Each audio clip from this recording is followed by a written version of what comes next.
Hello and welcome back to the Morning Skate Podcast. I'm your host, DJ Mitchell, here to go over some very early on, very basic, kind of an overarching view on NHL betting. And this is really going to be so generic that it can really go for any sport. I'm going to focus on hockey because that's what I focus on. I'm wearing a hockey jersey. I'm doing this for YouTube and for podcast. I don't think it's going to be overly important that you watch the video, but I will be having some stuff on in the background that if you're a visual learner like myself, that's going to be what I have. This will also be on the Hockey Assist Network. This will be on the Morning Skate Podcast.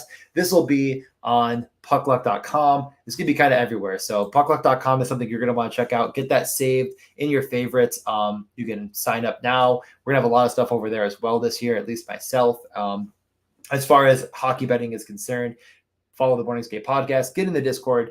Do all of that fun stuff. Puckluck.com also has all of our rankings and stuff for best ball, all my articles and all the math behind it. So with all that housekeeping out of the way, I'm going to get right into it. I want to keep this short, sweet, and to the point. So I want to go over like I said, very generic, very basic betting guide principles. I like I said, this is going to be unbelievably overarching. And that's why I started right here. If you're looking at the screen, if you're not, I have an odds calculator up. And a lot of times what I notice is people get very fixated on a specific player, on a specific team for whatever reason. And that's okay, right? We start a process somewhere. I'm not going to even give an example, but I'll just, you know what? I'll give an example. Let's just say that for some reason, we are very in on, let's go with Jack Eichel, former Buffalo Sabre, for whatever reason. And you see a lot of people that really like Jack Eichel for whatever the bet is. Make sure that you understand what you're saying when you place that bet, though. Like if it's shots on goal, sometimes you'll see shot on goal bets that are minus 220, for example. I mean, they really do dip down very low. So what I always tell people is that you understand what your bet's saying, because when we did math all through growing up, we never learned math the way that the American odds are set.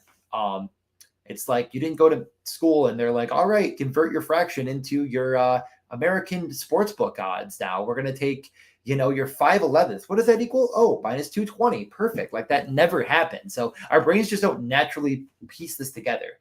I don't always either. It's not like it's simple math to say like minus 220 is 5/11 is 68.75%. It's like it doesn't work that way. And a lot of times people will just increase their unit size rather than understand what they're betting and play a different way on that risk that they're taking with their bet. Because you think about it, $100 bet at minus 220, that means that the books are saying it's under 70%. There's almost about 31.25% chance this does not happen. So you only get $45. Like I'm saying, like it does sometimes scare you out of betting on anything when you really dive into the math. But I'd rather you take the time to understand before you just blindly bet something. And that's what we're really going to focus on this year through Puck Luck, through Morning Skate, through even Charging Buffalo, everything that I do and everything that we do. And that's why I've kind of tried to captivate the right people to surround myself with, is because I want people to bet the correct way.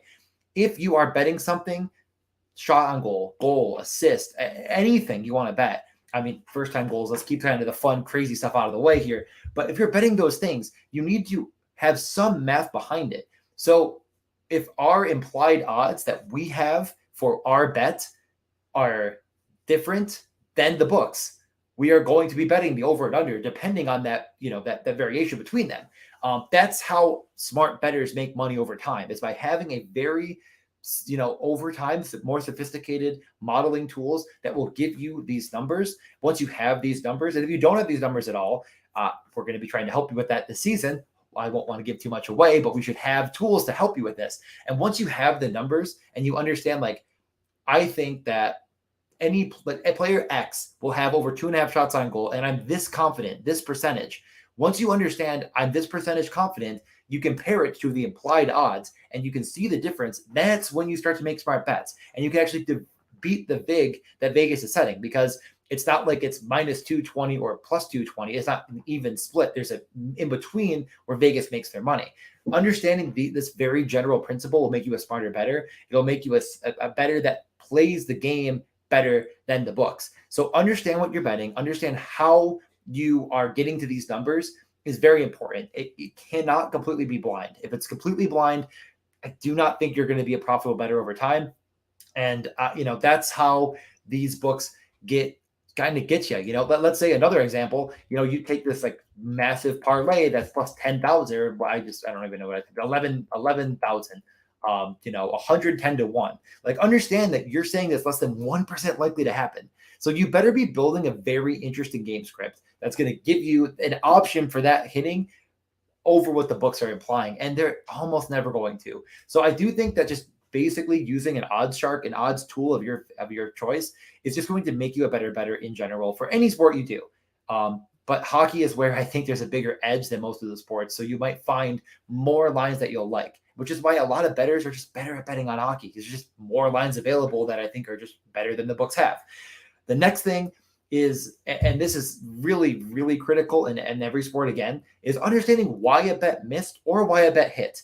I think it's more important to understand why a bet missed than hit, although I think both are important. A lot of people, when their bet hits, they just think I'm smart and they move on.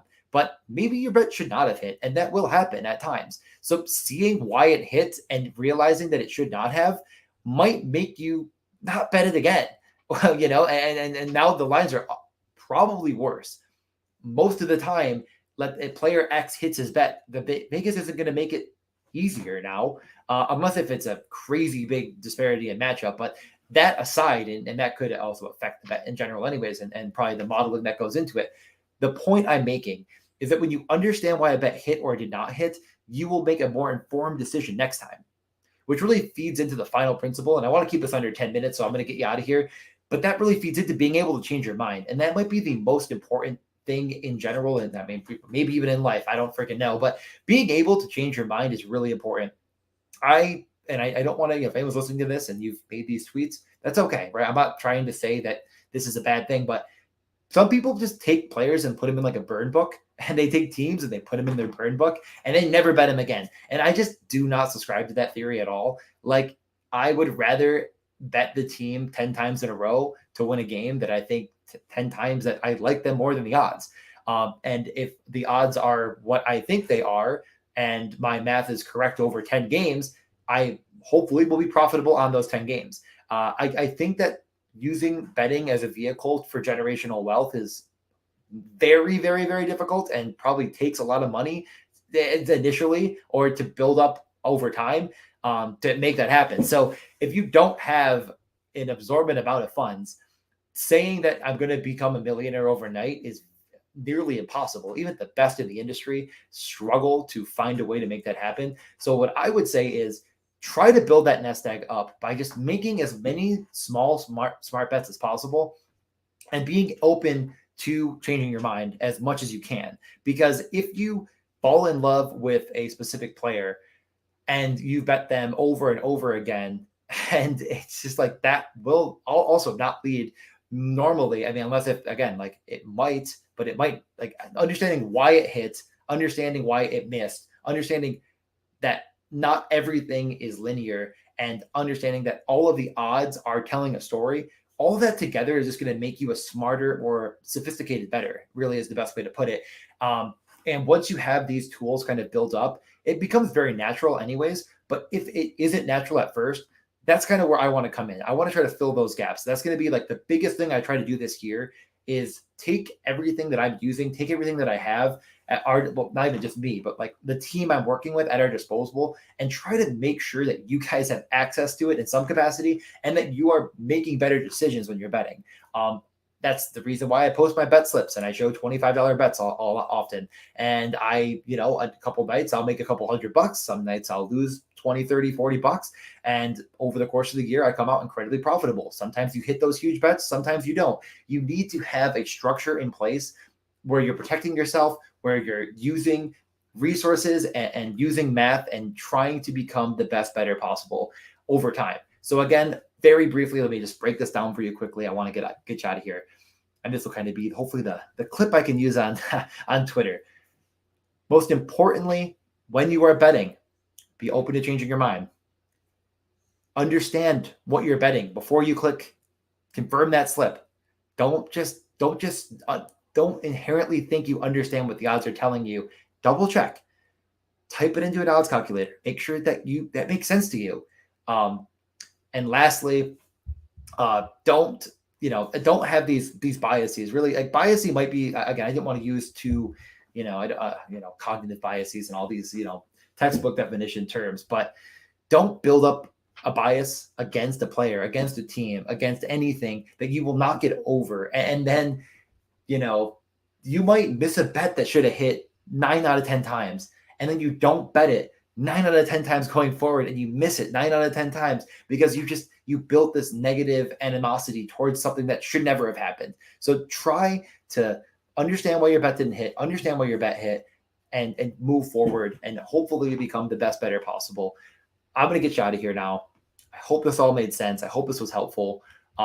Lastly, head on over to Underdog Fantasy, promo code MSP for match deposit, first deposit up to $100. Underdog Fantasy is the biggest fantasy hockey contest in the world. 10K to first place, 50K in prizes. I can't imagine you're going to find anything like it. We are closing in on that 50% full mark. I'm really, really excited about the fact that this contest is going to fill. And I know a lot of us may have preferred it not filling because we have a better chance of, winning with less, with overlay. But this filling is only going to make hockey a stronger brand. It's going to make hockey more recognized in the community. It's going to make DraftKings maybe open their eyes. I mean, they straight up told me they're not doing a contest this year. And I'm over on Underdog pushing this thing because I want hockey to be the number one sport in the world. I want hockey to be well-known, loved, and I want people to embrace the game as much as possible. And I know there's people listening to this right now who found hockey through betting and found hockey through making money because it's right there for you. This contest has so much positivity. UnderdogFantasy.com. It's legitimately the best site for fantasy in every sport, football included.